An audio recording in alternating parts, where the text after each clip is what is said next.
So this session I'm going to call Leading the Great Reconnection, because we all know we've been pretty disconnected over the last couple of years in many different ways, and it is time now to start thinking about how we do come back together.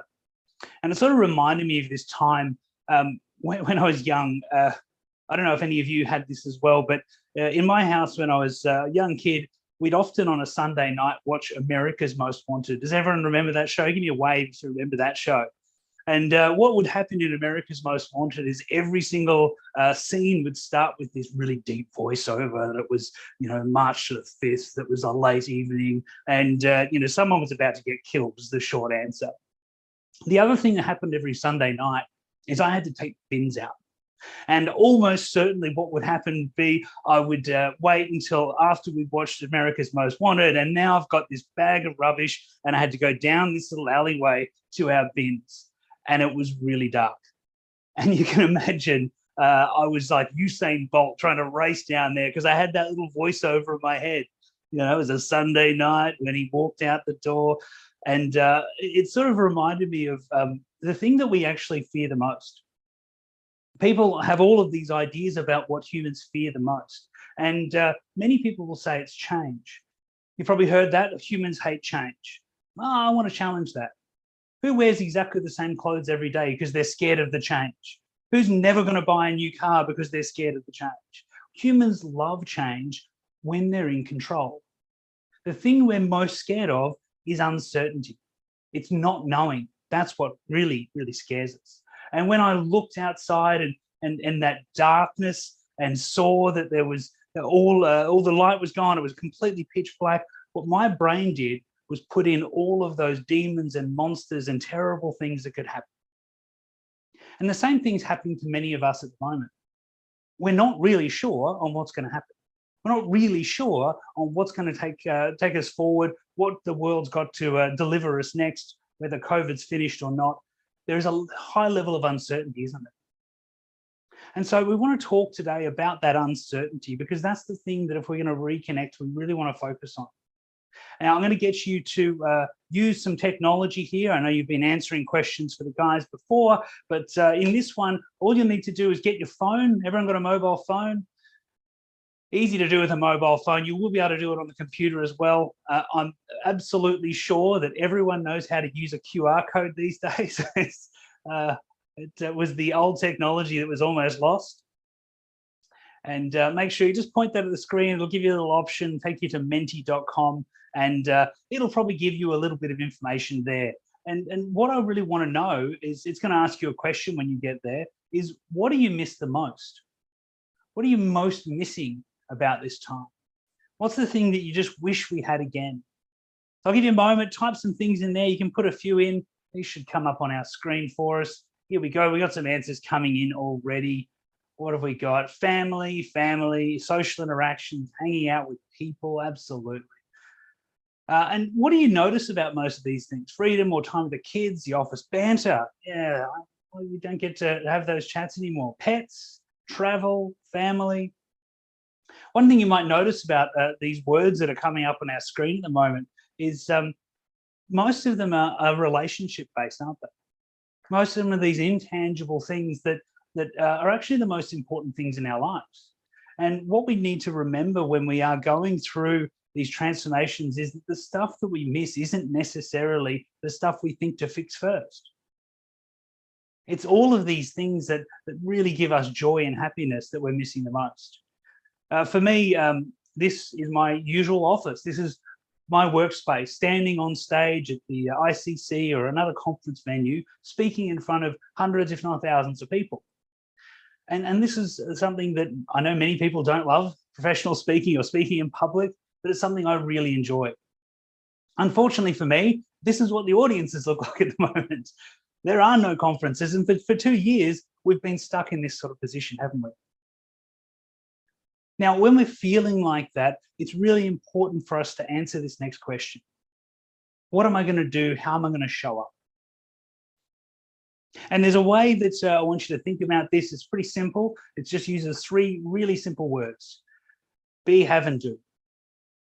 Now, when we're feeling a little bit helpless, like lots of things are going on, we think of them in this order. When I have opportunities, when I have the things I want, when I have more money, more time, blah, blah, blah, then I'll be able to do those things I really want to do. And then I'll be happy. Then I'll be successful. Always think that way, right? When I have this stuff, then I'll be happy. And that's a victim mentality. It's a helpless mentality. And what we want to think about is other ways to approach it. Now, one way that some people approach it is they hustle, don't they? The fighter mentality. I'm going to do. I'll do lots of different things. I won't sleep. I'll do the Elon Musk stuff. And then I'll have some opportunities. And then I'll be happy and successful. But actually, the way we need to think about this, if we want to be a leader of this reconnection, is we need to start with our attitude. Who are we going to be? What attitude will we bring? How are we going to show up? Because what you decide to be, how you decide to show up, that'll determine what you do. And what you do will determine the outcomes you have. But it starts with you. You don't get to choose everything in your life. You don't get to choose huge amounts of things that go on around you, but you always get to choose how you're going to show up. This is a little exercise that I would often do on the drive home, particularly when I had a bad day. I'd get to a corner of our street. There's a big tree there. And I'd think, okay, I'm about to walk in the door. What sort of dad am I going to be? What sort of husband am I going to be? How am I going to show up? Am I going to be the grumpy guy who hated the traffic or had bad meetings or bad clients? Or am I going to be something different? I get to choose. And we know that if we're walking into meeting after meeting and we're stressed and run down and we're not giving ourselves that opportunity to really think about our attitude, it's going to impact us because our attitude shapes our actions, and our actions what really has impact on those around us. So if you go to your phone again, it's going to ask you another little question. Here we go. My question to you is pretty simple. What are you going to be today? How are you going to show up?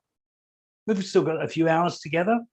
What's your attitude going to be for the rest of this session? It's up to you. You get to choose.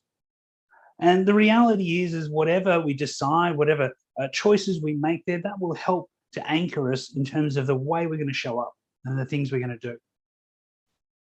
Now, one thing we always know is that when we are working through these sorts of challenging times, it's really easy for us to fall victim. But having that idea of how we're going to show up really can make a difference. Now, there's an issue that we'll often have sometimes where we'll go, that all sounds good, Daniel, that sounds great, but actually I'm just a bit anxious. I'm feeling unconfident. I feel like, there's anxiety. All of these things are absolutely there and real. And we're going to have to work together on ways to rebuild that sense of confidence, aren't we? So here's what I like to think about in terms of ways in which we can build confidence. And I'm going to say something that some people will be turned off by. I did a degree in mathematics at university, and they're not renowned for being the most friendly and exciting people, mathematicians, but it's true. And because of that, I like to think of things in pretty simple ways.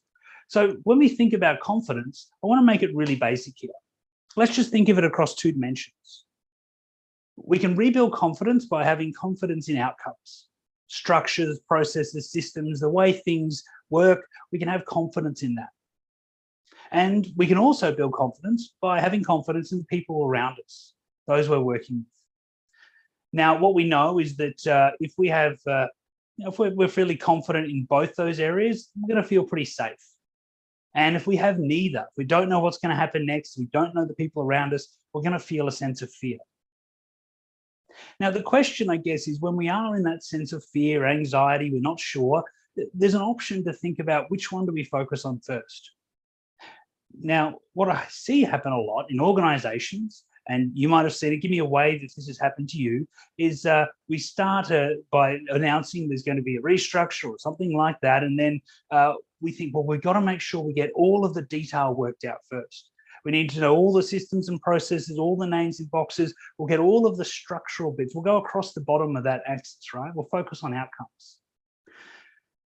The challenge is if we've got a high focus on those outcomes, but we don't trust the people around us, it actually doesn't give us that sense of safety. It creates a sense of suspicion. Why are they doing that? they must be doing something to try and trick us or outdo us. They might be, we need someone to be policing this, but then who's going to police the police? This is, a bit worrying. And you see this right now, don't you? Around the world, we've got all of these programs in place to respond to something that's going on, and a huge amount of suspicion by a huge number of people because they don't trust the decision makers. The alternative is, let's say we can't get all of our squares and boxes and ducks in a row. We're just going to focus on people first. We don't know what's going to happen next, but we're going to build that relationship, that way we work together. We're going to focus on our people. When you think about it, this is the most natural thing for humans to ever do, isn't it? That's how we got here. Small groups of humans, probably in tribes, who had no idea what was going to happen next. But they were so bound together. They knew how to work together. They were committed to each other. That's what got us here, wasn't it? We didn't get here by having beautiful systems and processes. We got here through groups of people who stick together. And what I want to ask you is, what are we doing here at Midwich to build this? To rebuild those relationships, to focus on rebuilding the way we do things around. Because undoubtedly, there are going to be some really powerful relationships, but there's also going to be some that aren't as strong as they were. And now's the opportunity for us to start to rebuild that and focus on moving into that zone of determination. We have hope, we know, we've got a plan, but what comes next is not always that certain. Having each other's backs, well, that's something we can count on. And it's this idea that during these times of uncertainty, that level of connection we've got really helps us to feel safe, really helps us to rebuild that sense to go forward. And so I want you to think about those relationships around you. Think about the people you work with and the people who maybe you've got really strong connections with, but then also those people that things might have slipped. Maybe you never had a good relationship with them, because that's where real sense of confidence, this is where that certainty will come from. Now, it's easy to say, but it's sort of hard to do, isn't it? Building relationships are hard. Anyone who's married will probably attest to that. Building relationships can be pretty tricky. It's not an easy business. Why is that? Well, there's two pretty simple reasons. One is you don't see with the same eyes as other people. And two, you don't even live in the same world as other people. You might think that sounds a bit strange. What's he going on about here? Well, let me show you a little video. All right, I'm going to show you this video, and it's going to start in a moment. It's pretty old. It's an old video. Some of you might have seen it. But once you finish watching it, I just want you to hop in the chat box. What did you just see? Okay, let me start my video.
All right, in the chat box, oh, what did you just watch? What did you just see?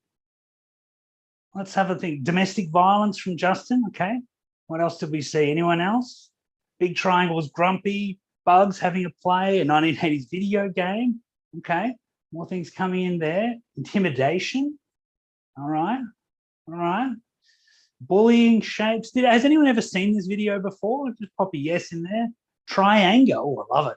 Anger, follow little guys standing up, dismantling of a system, bullying. These are great comments. Okay, this is pretty interesting, and keep them coming if you like. Look, Michelle and Casey, is it?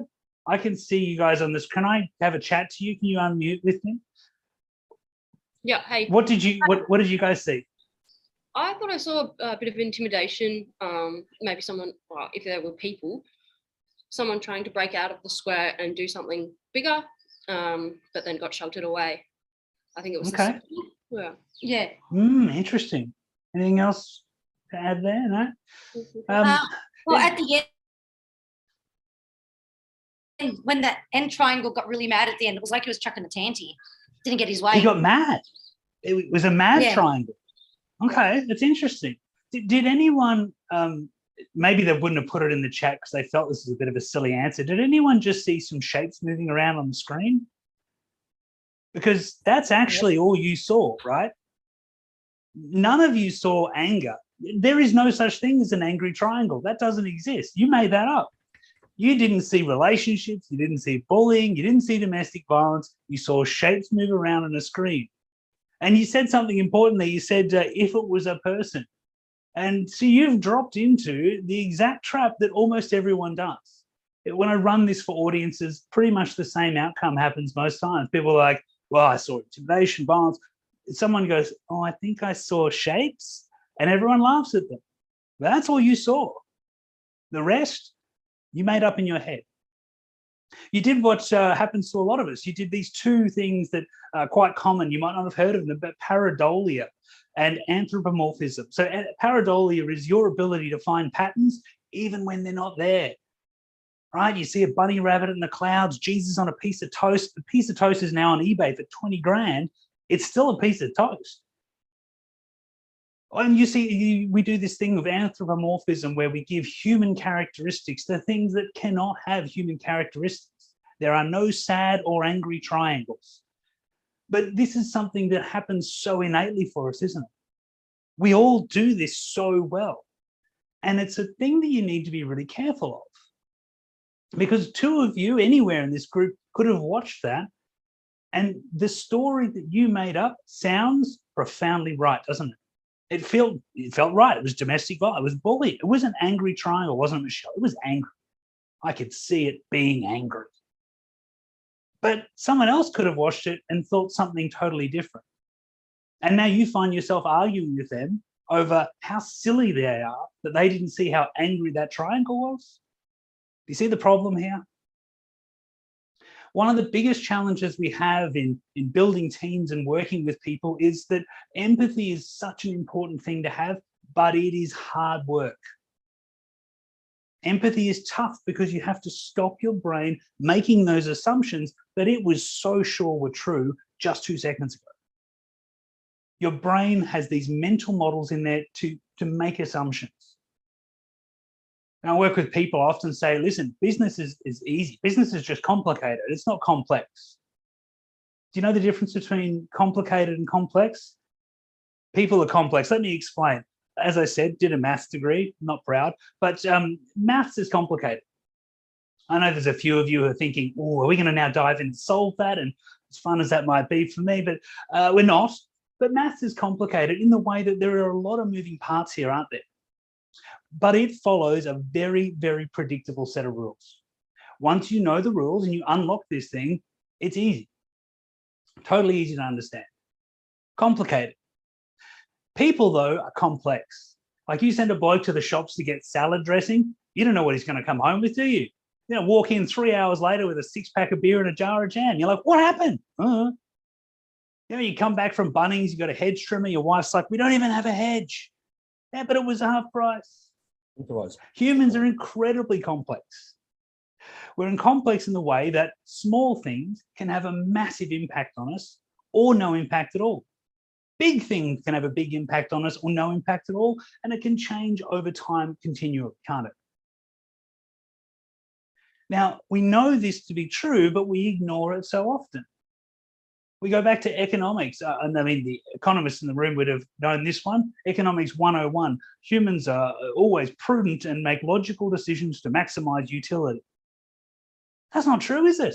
Rubbish. Let me ask you this. If humans are rational, how many types of car would there be? One? Maybe a small, medium, large? And there was no way that you'd change the headlights that worked perfectly well last year for a different set of headlights this year just because.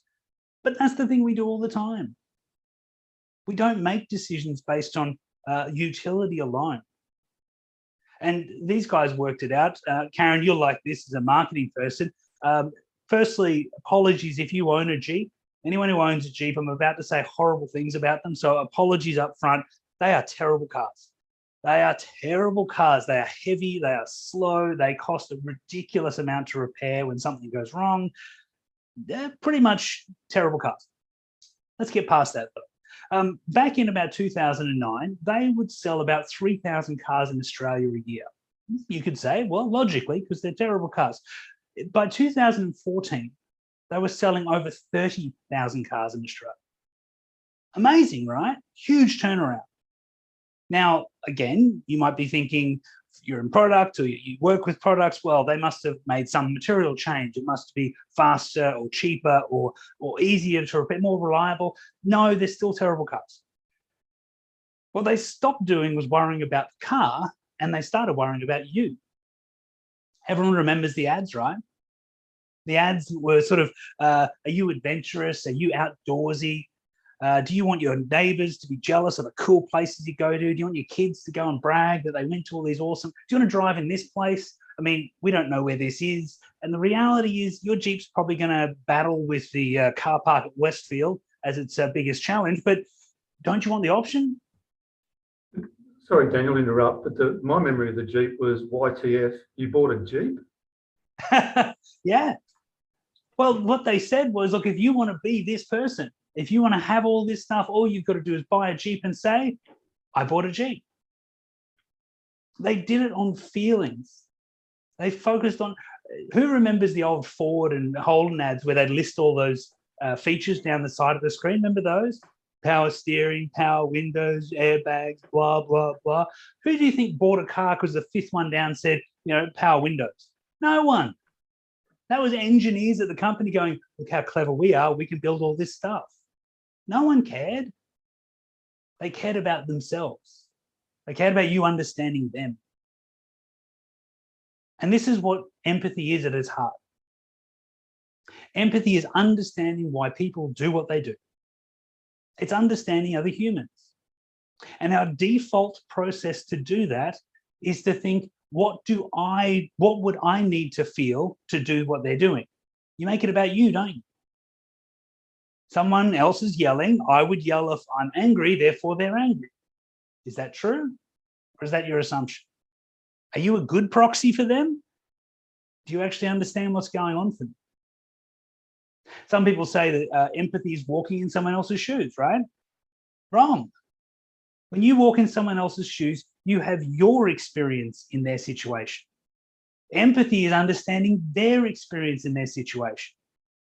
It's not about you, it's all about them.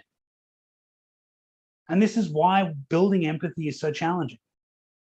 Because we have to stop listening to our brain telling us that these things are real. Now, turns out, probably not surprising with the maths degree, that I wasn't very good at empathy. And I wanted to get better because in my corporate career, I could see that not understanding the other people I was working with and for was really holding me back. And I wanted to find a process to get better. Now, unfortunately, I couldn't find one. Good news for you is I built one. So I want to share with you this process for building empathy, and you might follow along and learn some things. You might help understand how we can do it more in the future. Now, the first step to building empathy is to be what I call consciously curious. Consciously curious. What do we mean by that? Let me show you an image, and I'll put it up big. I want you to write in the chat for me, what do you see here? What are the words, phrases, thoughts that come to your mind when you see this image? What are some of the things that you spring to mind when you see it?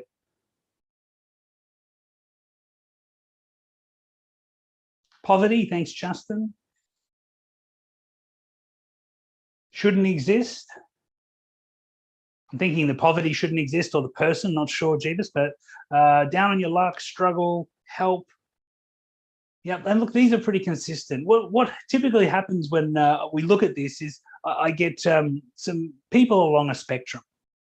This spectrum usually starts at one end with sad, hopeless, helpless, we need help, something's wrong here, and there's a great deal of sympathy. At the other end of the spectrum is people saying, she's probably a scammer, maybe a drug problem, I think it's a fraud. People have said, gee, her clothes look pretty good. I get lots of people along this spectrum. And typically what happens is people at one end of the spectrum look at the people at the other end and think, oh, geez, that's pretty rough. You're pretty harsh or naive. We judge people who have a different view to us. The problem with empathy is if you really want to understand this person, all of your assumptions can get in the road, can't they? Conscious curiosity is saying, I don't understand. I don't know. I do have assumptions. I've got views. I've got mental models. I'm not pretending that I don't, but I'm going to suspend them. Imagine I've got this little card in my head that describes what I know about these people today or this person or this situation. I'm going to take it out, fold it up and put it in my pocket, pretend it doesn't exist. I start with a blank piece of paper and a whole lot of curiosity. And it's really critical to do this because if we don't, the next step in empathy is openly asking questions, openly exploring, trying to ask questions to understand what's really going on. Now, if we're not consciously curious, what we do, and you might have found this, is we ask questions to validate what we already think is true, don't we? We don't ask open questions. We ask questions to validate what we think, validate our assumptions. That's not empathy. That's not exploring. That's about you. It's not about them, isn't it? So openly exploring is about spending time talking to people and really understand what's going on. To show this for you, I want to read you a story. This is Rebecca's story. And look, it's pretty tough in parts, but it will give us a bit of insight into her world. Two things happened when I turned 12. My father, who used to beat the hell out of me, he left home. The other thing is I started using drugs. One of my friends said, try this, it'll make you feel better. And it did. When I was 13, my mum found a new partner who lives at home with us.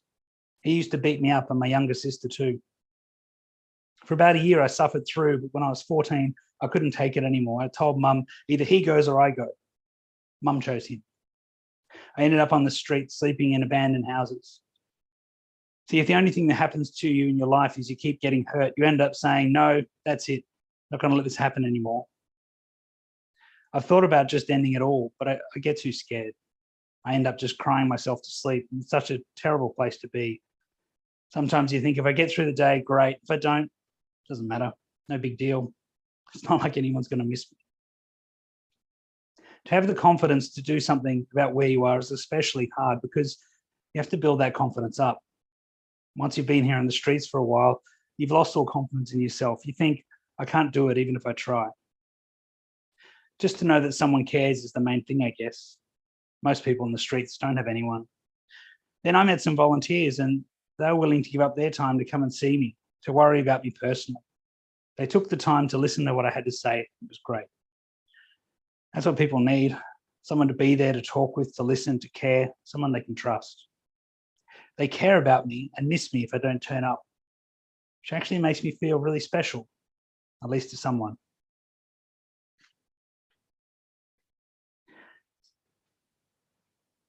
Once we've spent some time really trying to understand this person's world, this person's situation, what's driving them, why they do what they do, then we get to move to the third stage of empathy. Now we get to go back and challenge our mental models. Those assumptions we made before, maybe they were good, maybe they were completely off. Now we have the opportunity to change our minds, and you can do it anytime you like. We really should be changing and updating our minds all the time. But it's hard work, isn't it? It's so easy to get stuck into these old ways and old patterns, relying on the things that we've always done in the past. And what we know is that the world around us is changing so fast that it's just not a way forward. Now, once we've updated our mental models, now we can lead with empathy. Now we can make different decisions. If before I asked you, how might you help this person? You might have thought, well, I'll give them some money or food. But now we know what they're really missing, don't we? Confidence, connection. These are the things we need to support people with. And empathy allows us to make better decisions in our businesses, in our relationships, in our life. Now, one thing we do when we get here, though, is pretty stupid. Let me describe by showing you this little beauty. So this is roast chicken and a white bread roll, chips and gravy. It's very little nutrition, but a whole lot of awesome. And one day when I was about 14, this was my lunch. I can tell you I was pretty excited. So I got this sandwich and I'm just about to face plant it. And a friend of mine, she was a pretty good friend, came up and said, "That's disgusting. Do you know how many chickens live in coops and die every year so people like you can eat stuff like that?" And she gave me the big vegetarian spiel. Now, nothing wrong with vegetarians, but this particularly annoyed me for 3 reasons. Firstly, it was lunchtime. I'm 14. I don't want to think about stuff. Secondly, I'm in love with this sandwich and she's trying to come between us. And third, I was pretty sure last week she had a ham sandwich. Like, what's going on here? Well, what had gone on was my friend had become curious about animal rights.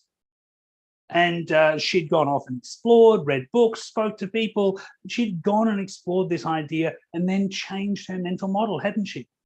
Little card in her head went from eating animals is yummy to eating animals is horrible and murderous. She was now leading with that sense of empathy and making decisions, but she thought it was her job to change my mental models. How do you think that went down? Spoiler alert, I ate the sandwich. This is a terrible thing to do, and we do it all the time. A terrible thing to do, and we do it all the time, don't we? We read a book, we watch something, I saw some YouTube video or read something on Facebook, and now I think it's my job to berate and tell everyone else how wrong they are and how stupid they are. Haven't they seen that clip on YouTube yet? Oh my God, you just need to change your minds. And it doesn't work. Remember Q&A when you get sort of people on opposite sides of the desk yelling at each other? They were just hoping someone was going to go, "Oh, shit, I was wrong. I'm such an idiot. Thanks, Pauline. Very insightful." That never happened. And it didn't happen for a really simple reason. You can't change someone else's mind. Full stop.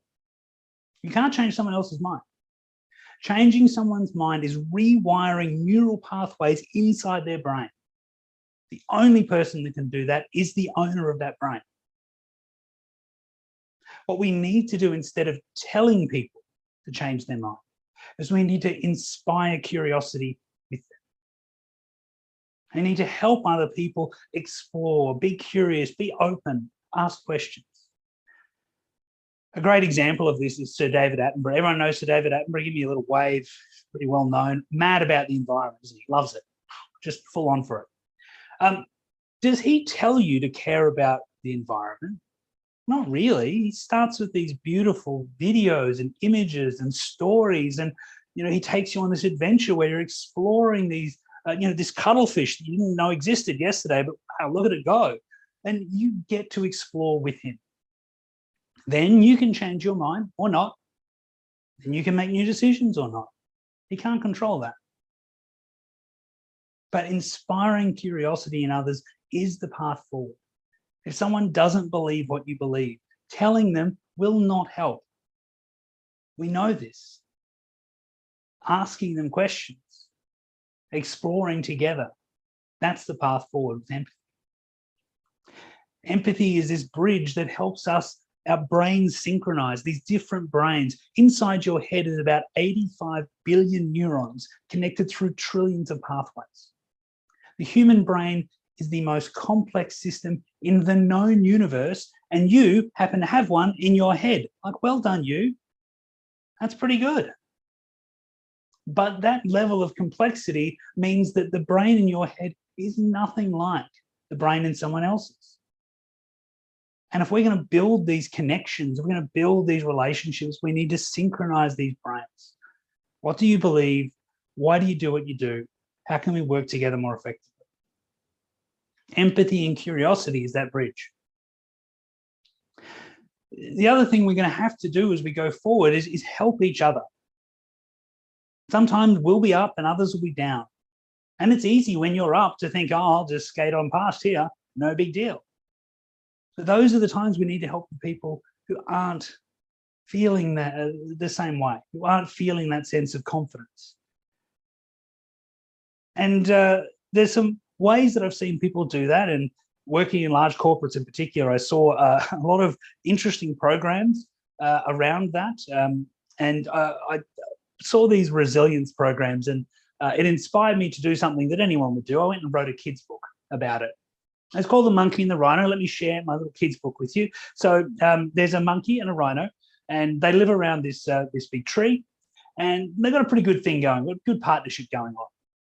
The monkey climbs to the top of the tree, picks the youngest leaves. They're the rhino's favorite. And the rhino, he scares off the lions when they come to hassle the monkey, right?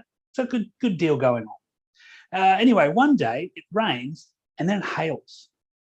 Never hailed before. Hail belts down, and after the storm's gone, our little monkey's laying there battered and bruised. Says to the rhino, oh, so hurt after that storm. Are you okay? The rhino's like, yeah, I'm fine. The monkey says, well, how come you're okay? What have I got to do? The rhino's like, well, I'm big and I'm tough. I've got thick skin. You just got to toughen up, get thick skin like me. So the little monkey goes away. He finds some mud and clay, puts it on his arms, legs, body, bakes himself in the sun. He thinks this is going to protect me. All good now. Unfortunately, the next storm rolls in. Rain comes down, washes off a lot of the mud and clay. Down comes the hail. Same result. Poor little monkey turns to the rhino again. Rhino, this storm's killing me. What have I got to do? I was like, well, it's simple. You just got to toughen up and get thick skin. He's a bit dejected now, our little friend, the monkey. So he goes and climbs up in the tree, and there's a little hole in the tree, and a squirrel pops out. The monkey says, Squirrel, are you okay after that storm? Squirrel's like, yeah, I'm okay. Monkey said, but you don't look like you've got thick skin. Do you have thick skin? Squirrel says, monkey, we can't all have thick skin. It doesn't work that way. We're all different. You have to find your own way. Anyway, in the book, they go and have a little adventure. It's quite fun. And at the end, the monkey works it out. He walks over as the next storm comes down and stands underneath the belly of his friend, the rhino, and waits out the storm. Now, the thing I want to really call out here is we do need to help each other through these challenging times. But who's ever been on the receiving end of that, well, what you need to do is, followed by some advice that you know is completely wrong for you? Anyone? We do it to each other all the time. We don't need each other to tell us how we get through things. We need to use empathy and understanding to understand what's going on for that person, and then help explore with them what could help them. What's going to work for you might not work for anyone else in the world. That's okay. But finding what's going to work is a job we can all support each other with. There is no one size fits all for how to live this thing. How to be a successful business, how to be good at your job, how to be a good husband, wife, friend, anything. There is no perfect way to do it. There are millions of ways that work and don't work. Some work in one situation and don't in the other. But being open and curious helps us find and support each other to live them. At the end of the day, what we want to really think about is, how do we create this culture? This is the culture that we all want to live in, isn't it? A culture of confidence, of trust and empathy, where you know the people next to you have got your back, where you've got their back, and you care about each other enough to actually understand what's going on. And the good news is that is not a fluffy message. This is not the thing that I'm going to say, and then someone's going to go, yeah, but well, we need to make money as well. Of course you do. But actually, empathy is a critical tool in driving that performance in teams. You see, what I tend to see happen too often is we think work is transactional, don't we? We're just here to focus on processes, doing my job, just pulling the wrench, doing whatever that simple thing is. And the problem is when we work in that environment for enough time, we just get resistant to it. because we can't possibly feel good about just being another cog in the wheel, can we? Sometimes we focus on getting better at our job. I'm just going to focus on being an expert, having the solution. I don't have all the answers. I'm really good as an individual. I'm great. I mean, all these bozos I work with, they're not so good, but I'm awesome. And that gets us a little way, but individualism is not the way that humans got to where we are today, is it? Sometimes people focus just on building rapport. We just be nice to each other. We'll be friendly, cordial. And we sort of comply and we play nice and we smile.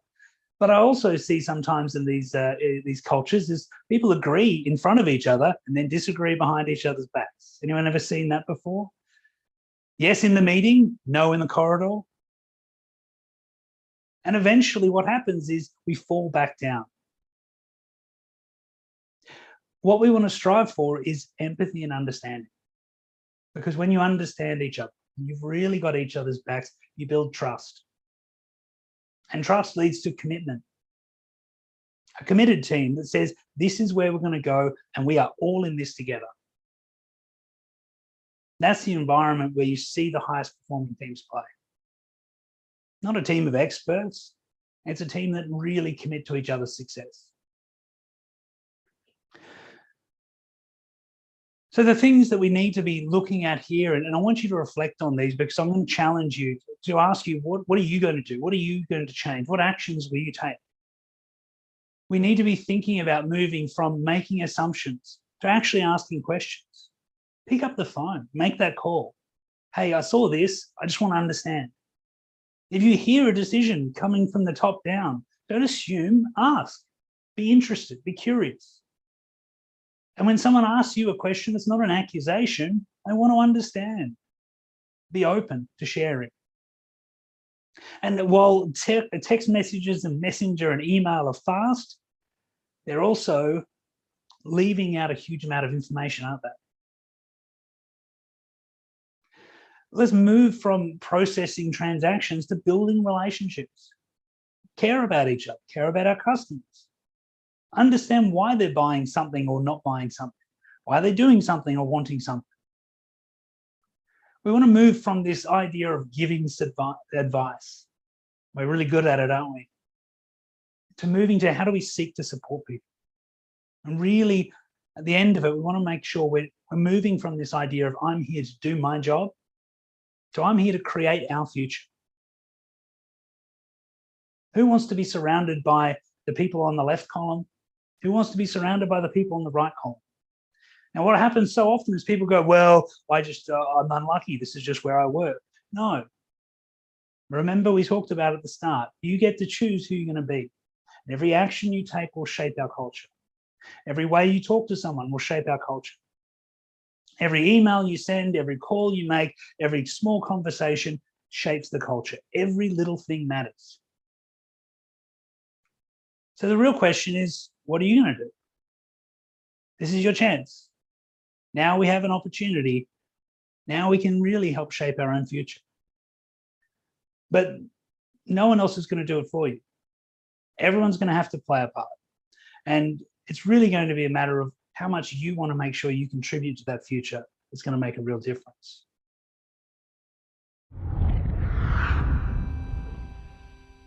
For more information, visit our website, empathicconsulting.com.